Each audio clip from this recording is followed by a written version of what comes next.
Pinasinayaan kanina ang huling bahagi ng Central Luzon Link Expressway. Kaya ang biyahe papuntang Cabanatuan City, lubhang bibilis. At sa ngayon, libre pa ang pagdaan doon dahil wala pang toll. Silipin sa pagtutok ni Chino Gaston. Ang mga motoristang pauwi ng probinsya ngayong Holy Week ang ilan lang sa mga unang makikinabang sa bagong bukas na segment ng Central Luzon Link Expressway o SLEX. Ito ang higit 29 kilometers na expressway na nagdurugtong sa Tarlac exit ng Tiplex at Cabanatuan City. Kanina, pinasinayaan at ininspeksyon ni Pangulong Bongbong Marcos ang huling 4 na kilometrong bahagi ng SLEX project sa bayan ng Aliaga sa Nueva Ecija. Ang higit 10 bilyong pisong construction project ay pinondohan ng Japan International Cooperation Agency na ang construction ay naantala dahil sa pandemya noong 2021.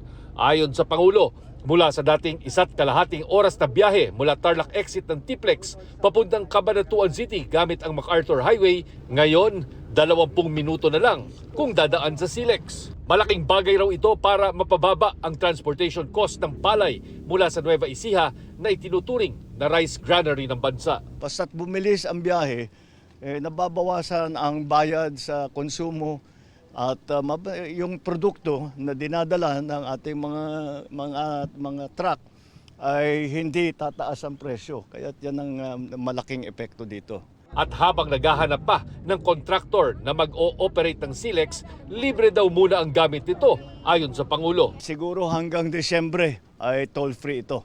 Kaya libre muna. Kaya pwede nang dumaan ng mga iba't ibang truck para pwede na silang marelebo natin pati ang traffic sa MacArthur. Ayon sa DPWH, kompleto na ang Phase 1 ng nasabing project.